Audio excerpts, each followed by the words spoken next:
Start. Hey, welcome to Awkwardly Awesome Podcast. I'm going to share this on Facebook quick. Well, I'm sharing it. Why don't you share it too?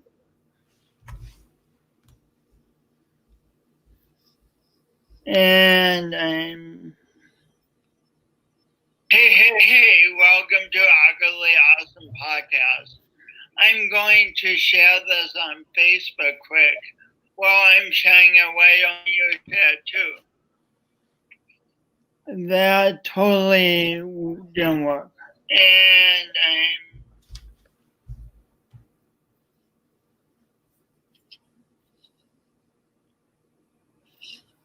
I'm still working on sharing this. Okay. Well, let's get started. We'll share it later.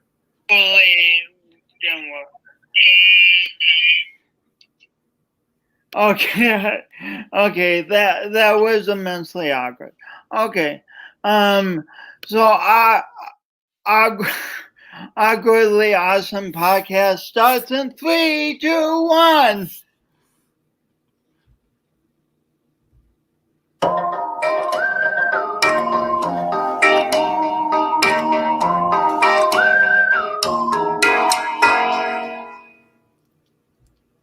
Hey, welcome. Today I'm so excited to have my friend and colleague Erik Swanson on.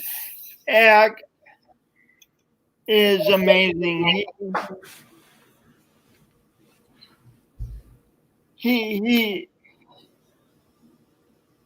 a 5-time bestseller who started with Brian Tracy 25 years ago. Welcome to the program, Erik. What's up, man? How are you, Jason? Good to see you. Good to see you too. That was an awkwardly awesome introductionally experience. That was amazing. Yeah, very awkwardly awesome. I gotta high five you here. You got that? Yeah, this way. Yeah. Can you turn? Wait, you gotta turn that way. Turn your head this way. No, the other way. Wow. It's good to be here, man. How are you, buddy? What's going on? I'm really great. Thanks for being on. My pleasure, man. I'm excited to be here. I finally made it. This awkwardly awesome. It's hard to say awkwardly, by the way. It's such an awkward word, isn't it? Yeah, it's a great word for someone with a speech impediment to pick for the branding. Oh well. But anyway, will you tell about that? First of all, tell about that magic moment that involved me speaking on stage, involved a plant, and then you did something spectacular. Yeah, I can share that, definitely. All right, so you're talking about, I love, by the way, this is cool. I love the way you bring out that you're like, look, I want to start the program by talking about you. I love that. That's awesome. I want to see you smile. There you go. I love this. All right, so here's the deal. So I got to tell you guys. So I run this company called Habitude Warrior Conference and all that stuff, right? And we got a really cool company, cool conferences all over with lots of cool speakers.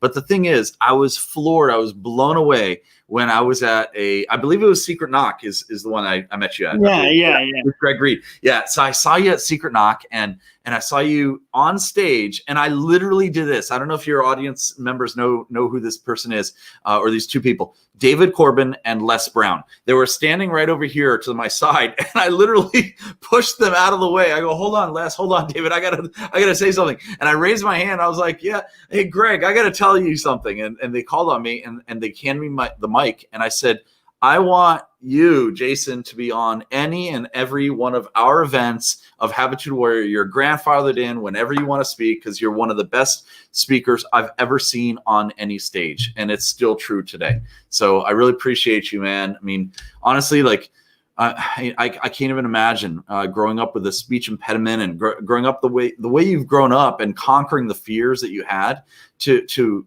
conquer your awesomeness is what I call it, and get to the stage that you're at, and you're changing lives. You're changing your own life by changing other people's lives. And that really speaks to my heart. And I was just really floored. So yeah, that's the story. I mean, I want to hear your side of the story, because you were the one on stage and you're like, who's this guy raising his hand? I mean, what were you thinking? Just overwhelmed, because it's such an incredible gift. I mean, speakers need amazing stages to develop their craft, and dude, you've created Habitude Warriors, and you don't just bring like three 5 speakers together. You bring 30 speakers together at a time for a 3-day event, and everyone's meeting each other, and the community is growing. And for you to suddenly say, hey Jason, you are part of this, what a gift. Wow, you deserved it, man. You deserve it big time. So when you say what a gift, in fact, that should be, I'm going to write this down, that should be one of your book titles, What a Gift. Because guess what? It's when you say it again. What a gift. Say it out loud. What a gift. You know what you're saying is, you're saying the world gets a gift also, because it's such a gift that you are on stage to share your gifts with them. It's what a gift. What a gift.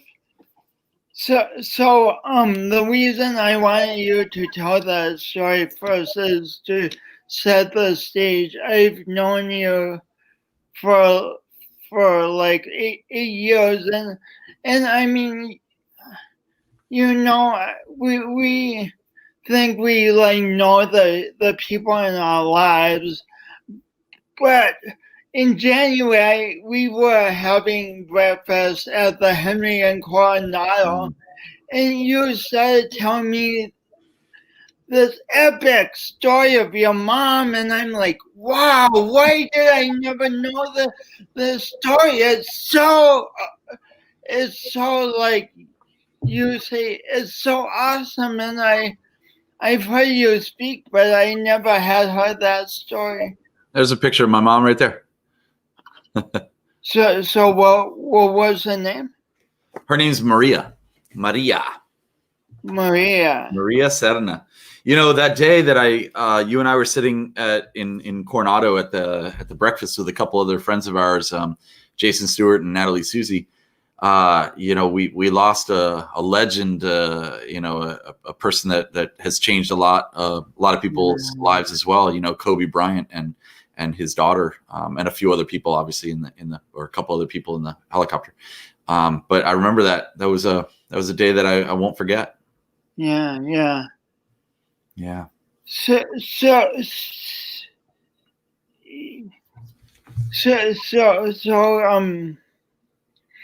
will you tell a little of your mom's story? Because she had like this amazing journey from her childhood through her adulthood. Just totally wow. Absolutely, yeah. Oh, we have some people saying hi, by the way. So there you go. Aaron Lay says hi, Jason. Look at all these people saying hi to you guys. It's awesome. Oh, Jennifer Gerald. Let's give shout outs to people. These are all of our people. Yeah. These are amazing peeps, and this is a tribute to you, Eric, because this is how community builds, and you are a community builder. Oh, thank you so much. Lynette McCall says, Habitude and Secret Knock are awesome. Les Brown, yay. Okay, there you go. That's awesome. We have let's all give prayers to Steve Taubman, Dr. Steve Taubman, and his amazing pooch Woody. Love you, man. So let's see. What was the question? We got an amen. All right, I like it. So your mom began her life in one place, and then she progressed to move to another place. Yeah. So do tell. It's just wow. Sure, I'll share the story. I'm not sure how much I shared that morning with you, but essentially, what Jason, what you're asking me is about the story of my mother in Nicaragua. So she was born in Nicaragua, and in Central America, of course. And she was her father was it was an interesting story. Let me see if I can get it exact. Her father, at a very young age, he was always that sort of like an entrepreneur type of individual. And he always sought out opportunities. And his friends thought he was a little crazy.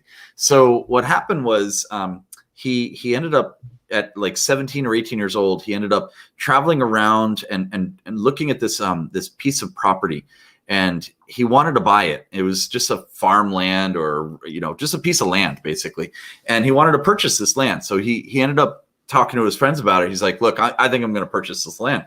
So a couple friends of his went over and looked at the land, and they're like, what are you, crazy? His name's Luis.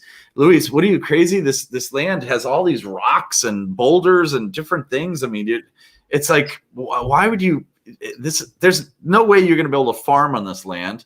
How are you going to be able to plant anything? He's like, don't worry. I'll figure it out. I'm sure it'll work out. So he purchases the land at 17 years old, I think it was, or he just turned 18.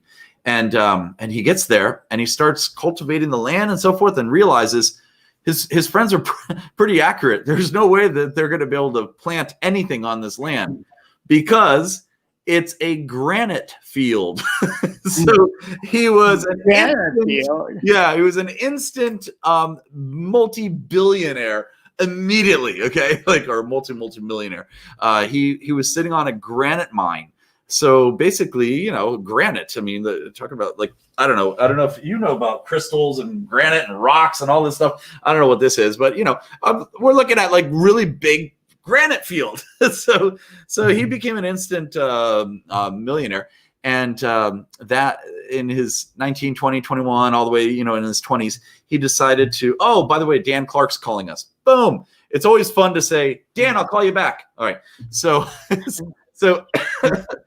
basically, so my grandfather, he instant millionaire, decides that he's going to travel around and buy properties around Nicaragua.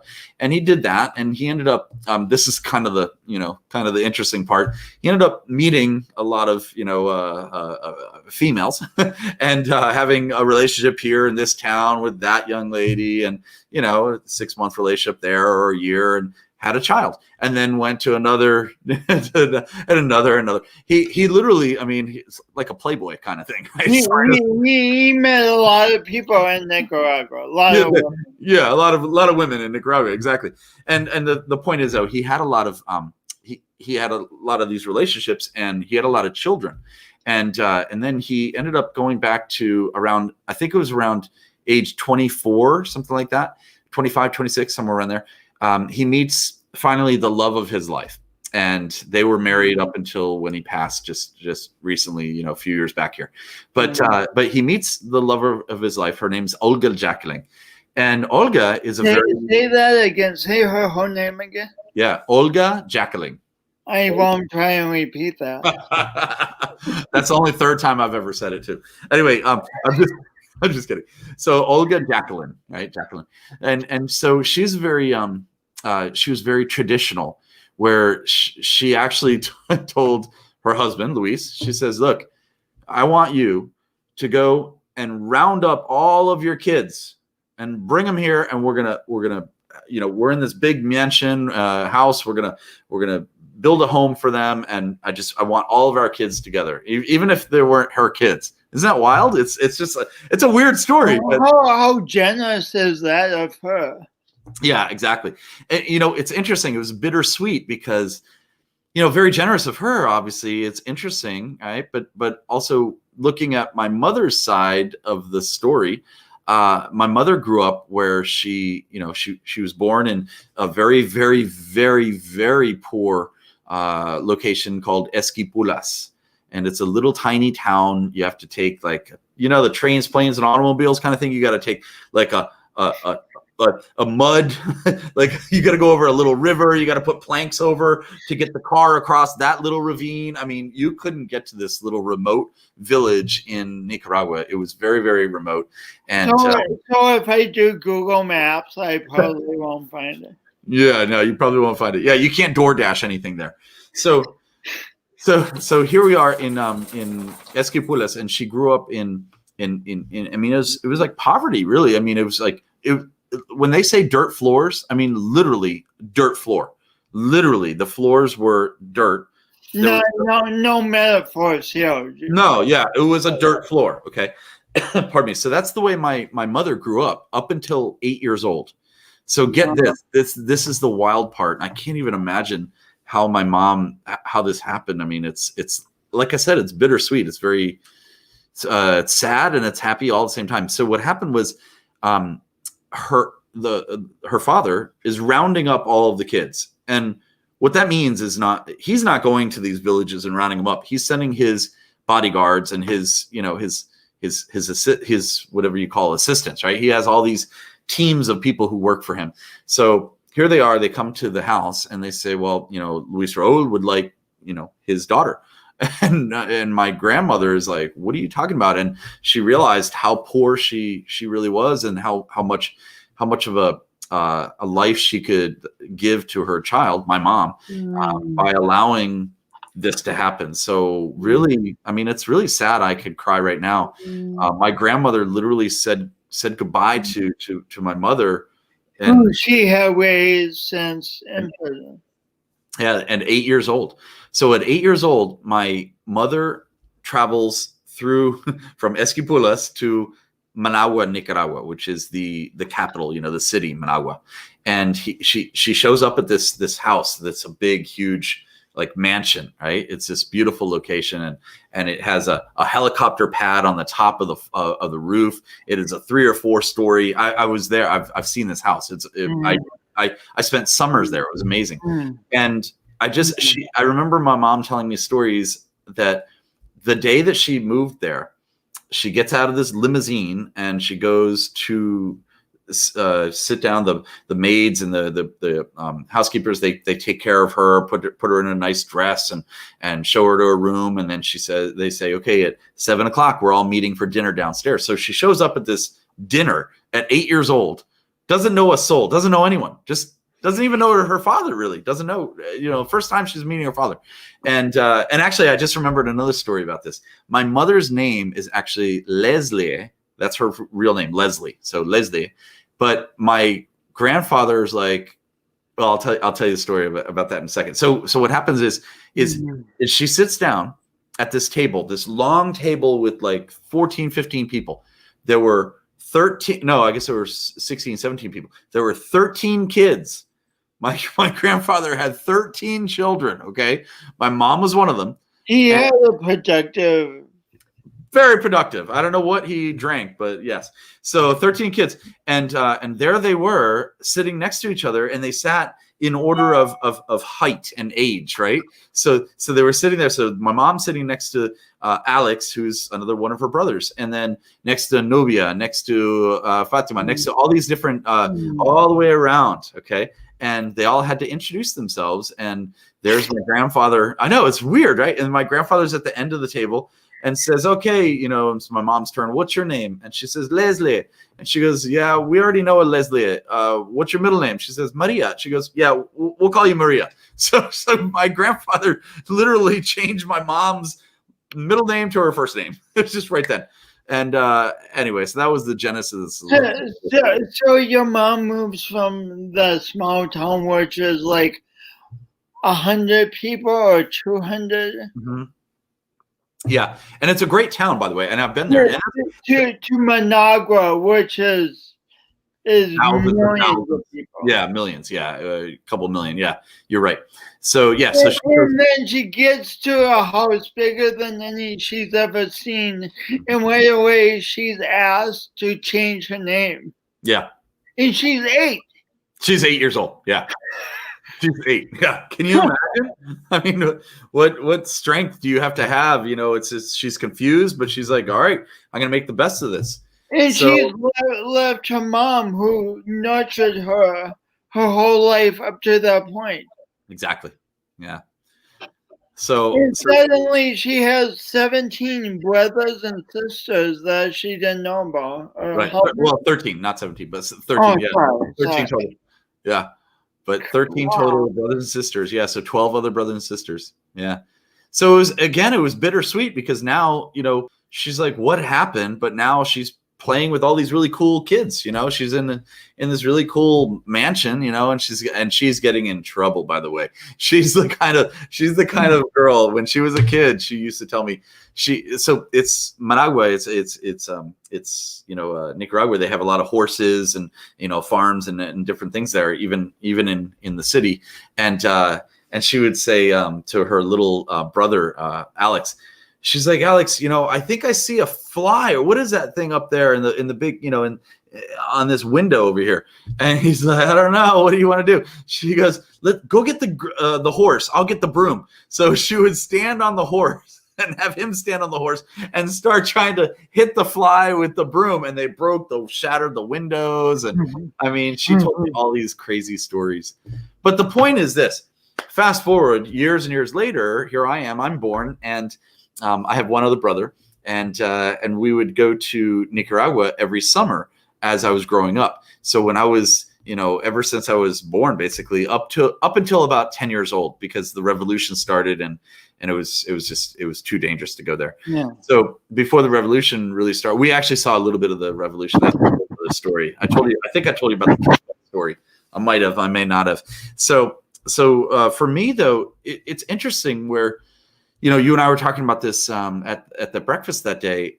It's really given me the ability to see both sides, to see riches of rich and poor is of poor. And that's not even good grammar, but you get the point. So the rich part and the poor part of life, and it's given me a really nice balance to be able to draw from my own experiences, which is really, it's eye-opening and enlightening, really. So, yeah. So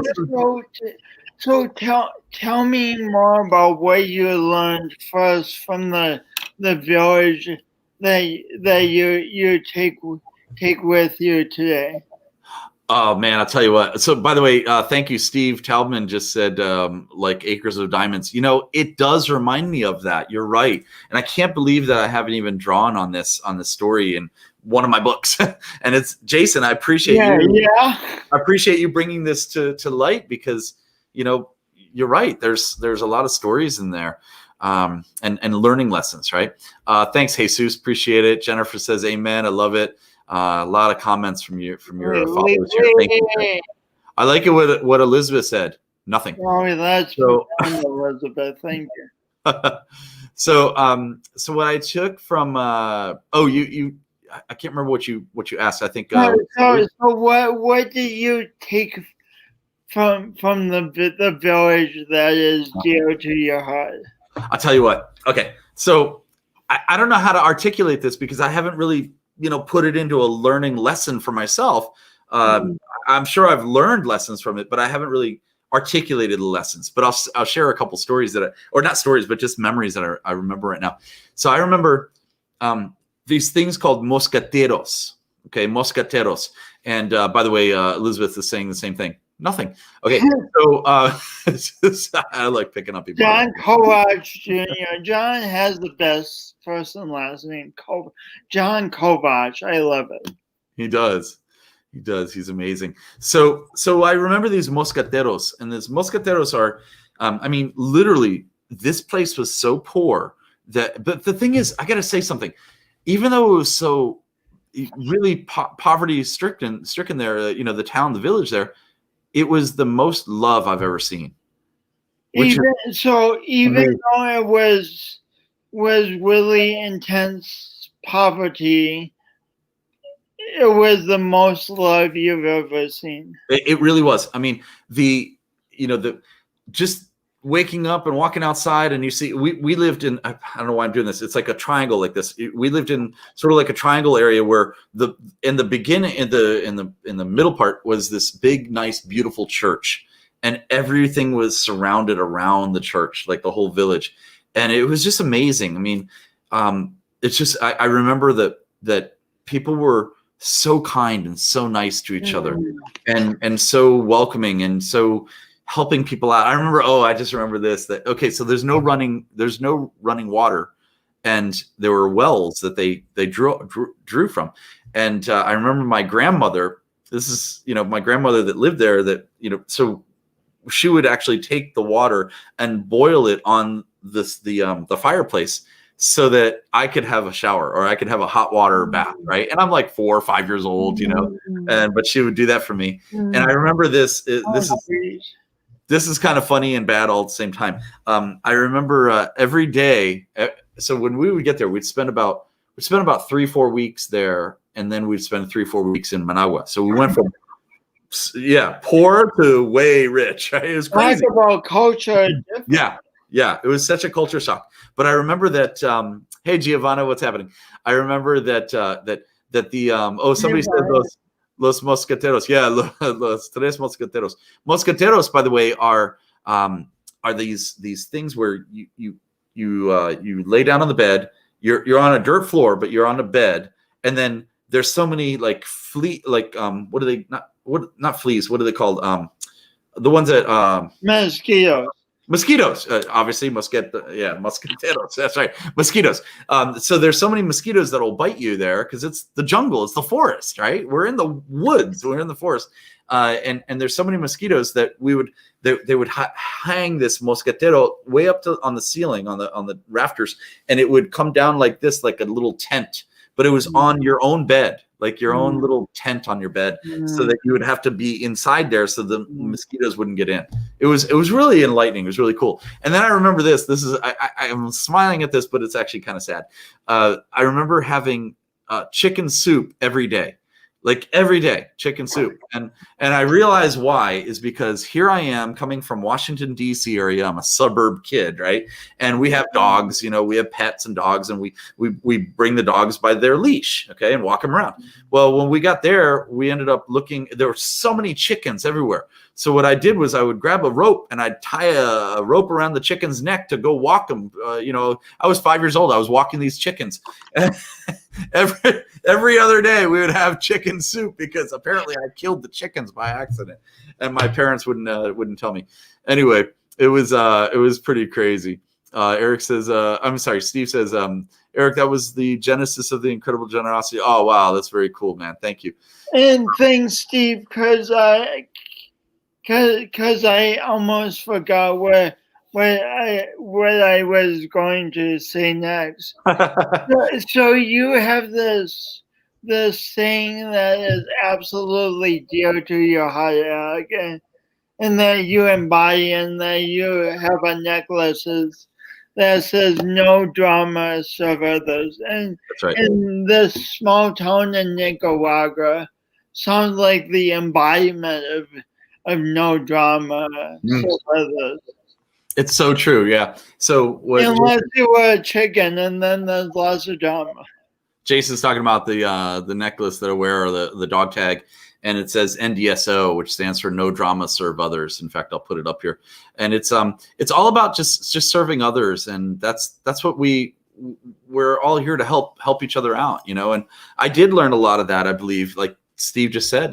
That's probably where the genesis of the generosity. By the way, that's a book title, Genesis of the Generosity.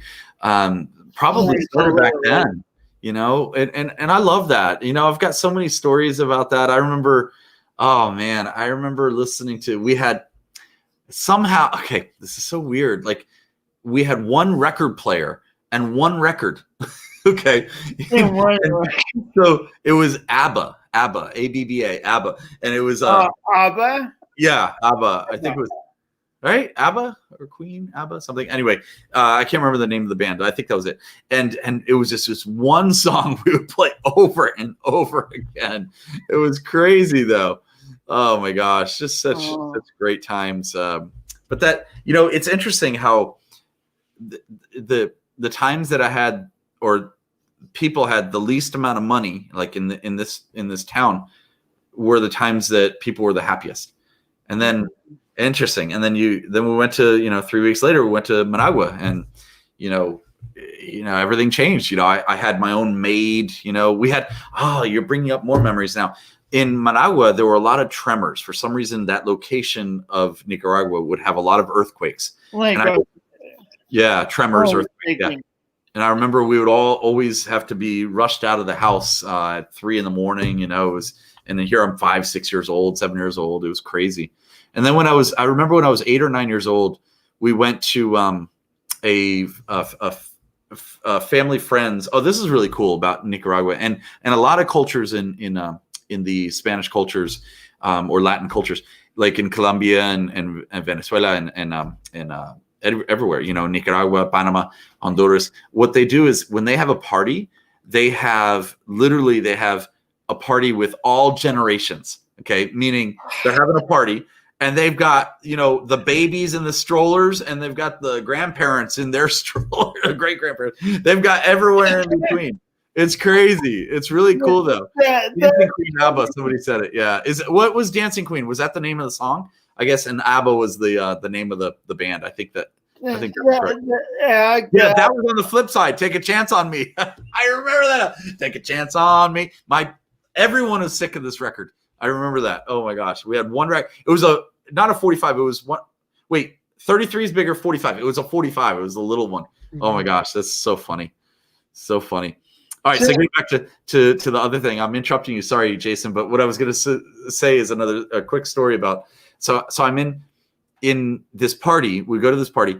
I'm 8 or 9 years old, and the revolution's starting, okay, and this is the Sandinistas and all the different revolution over there in Nicaragua, which was horrendous. I mean, it was horrendous.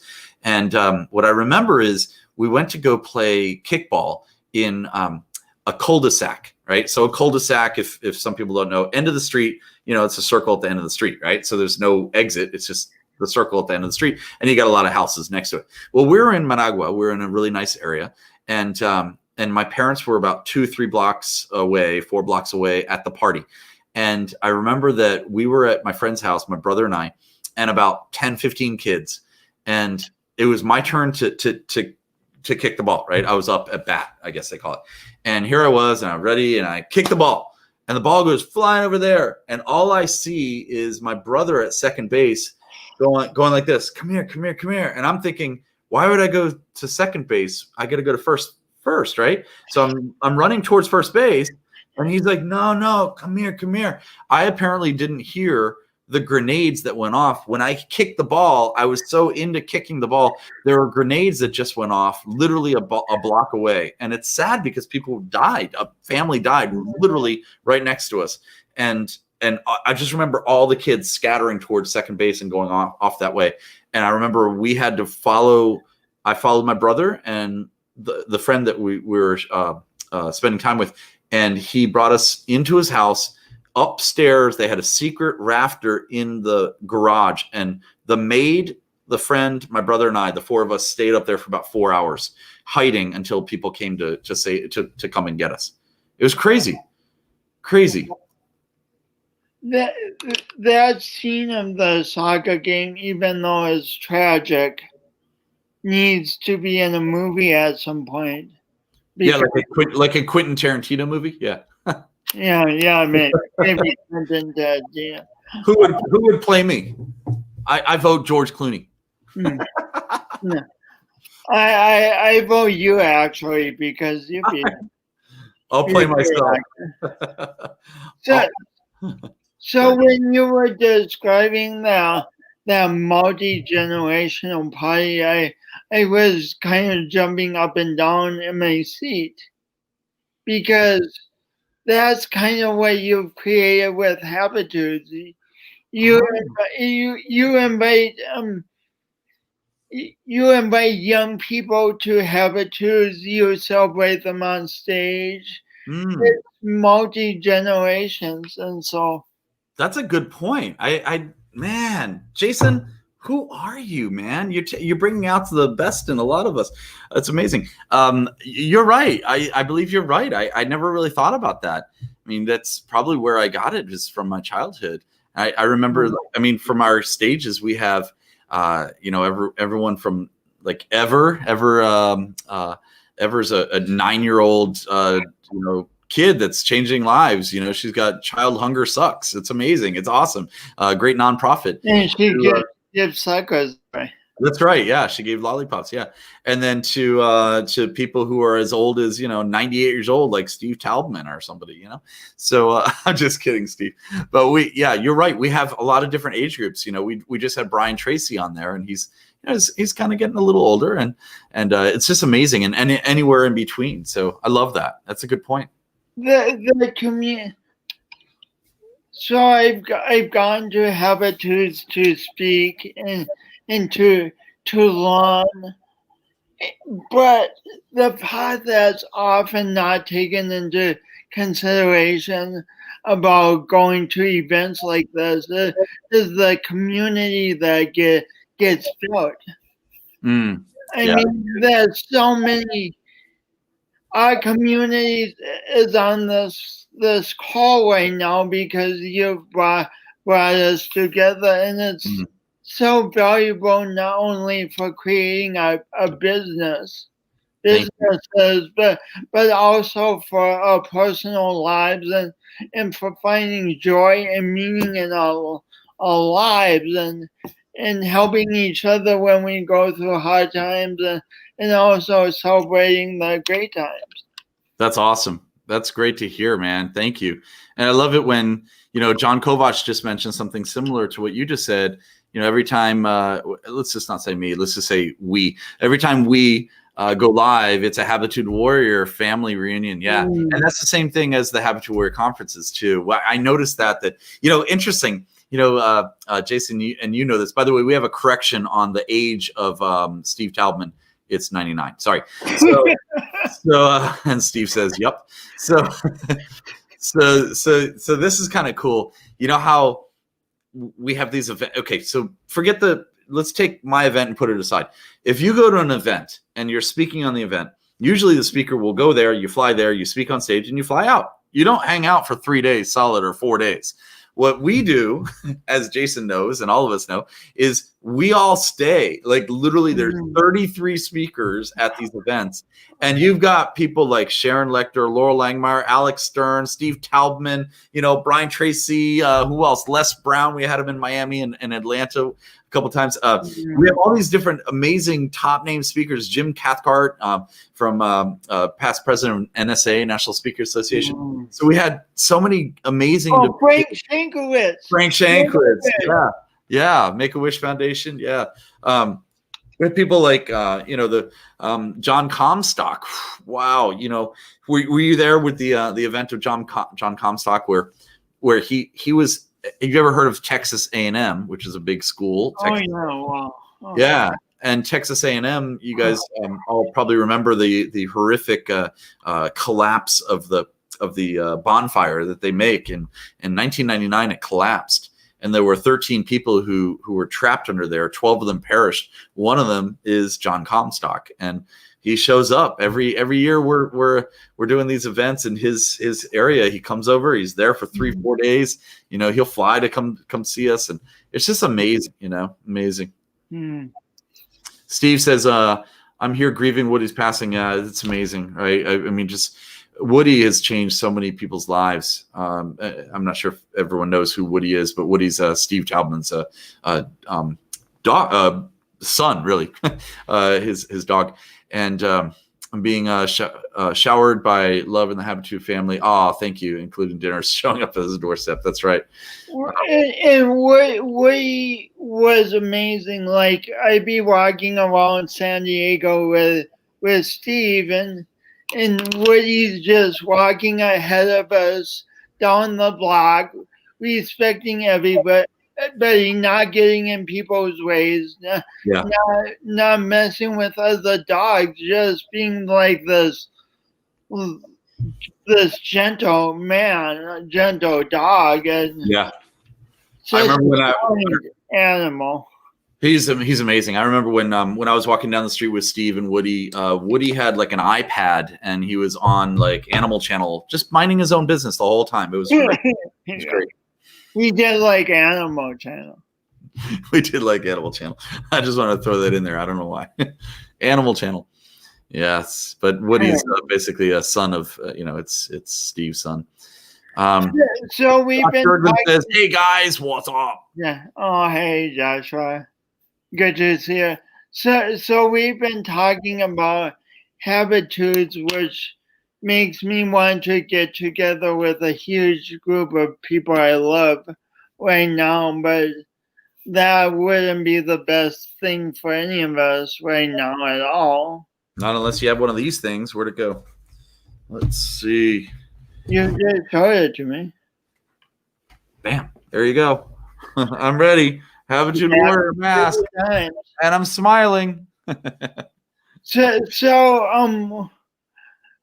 how are you bringing people together since the live events are on hold at the present moment? Yeah, so what we did was we transitioned and pivoted a little bit, where we simply took the training in person and put it online, and in Zoom calls and so forth. So we actually built the Habitude Warrior Mastermind, which is amazing. And it's just a place where it's a safe space for us to meet in a private Zoom. We have many groups that have already formed. It's a membership base, obviously, and it's just awesome. We meet, each group meets twice a month, and we go over great ideas on counsel on helping people to grow their business, and we base the Habitude Warrior Mastermind on habits, attitude, and principles of Think and Grow Rich. Which is right behind you. Is it? It probably is. Right. Can you see it? Oh yeah, that's right. It's right here. No, wait, here, right there. There it is. I'm pointing with my head. It's right there. It's right there. Yep. So why are these masterminds? How do they move your heart? How do they move my heart? That's a really great question. So our masterminds move my heart because it's helping people. It's all of what we just talked about. I mean, the no drama serve others. It's all about helping others. And it's really like each of these masterminds take on a life of its own. The groups take on a life of its own because you're getting a collective group that's a collaboration rather than a competition.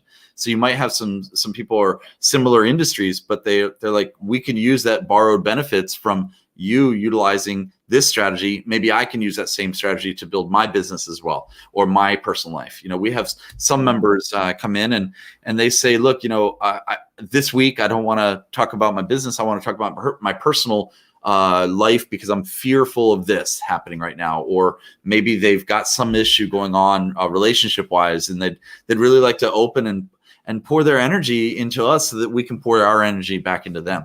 It's really a community of connection, and energy, of awesome energy, really, if you think about it.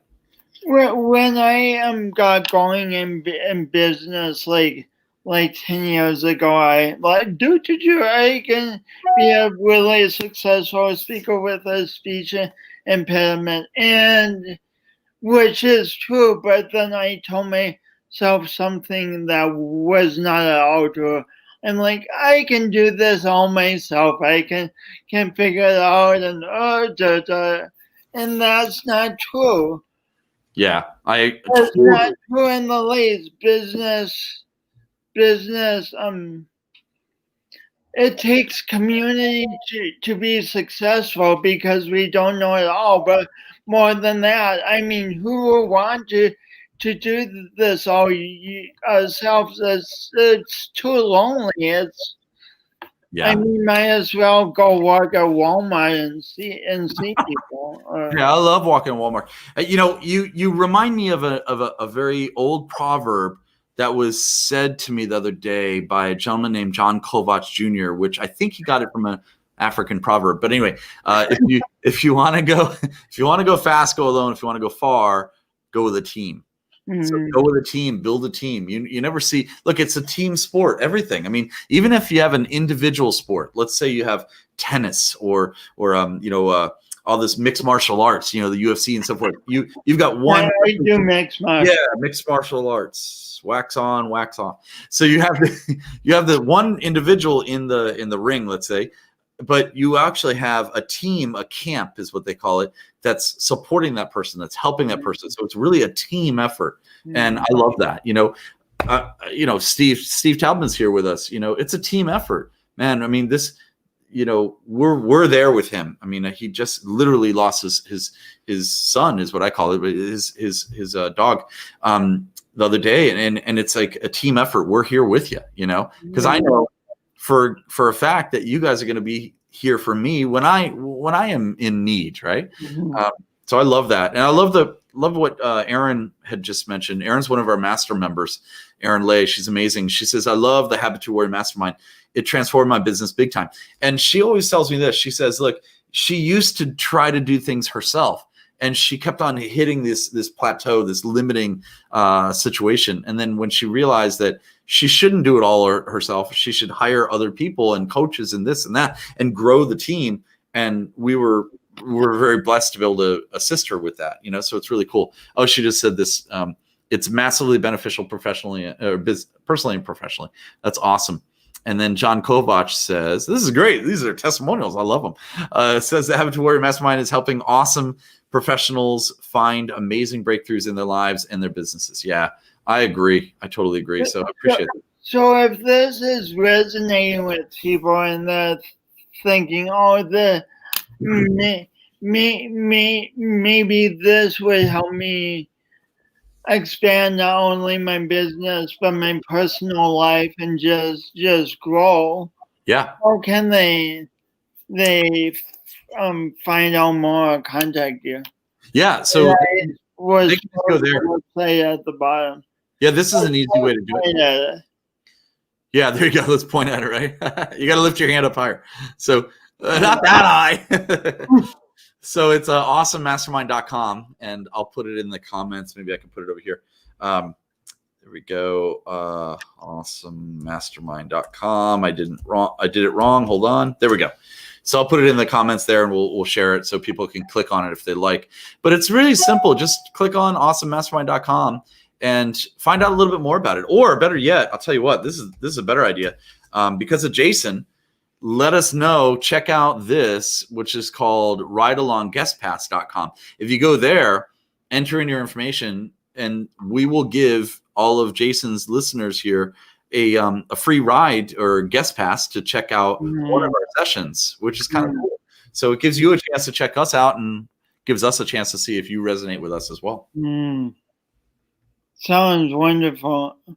So it's been such a pleasure having you on. Thank you.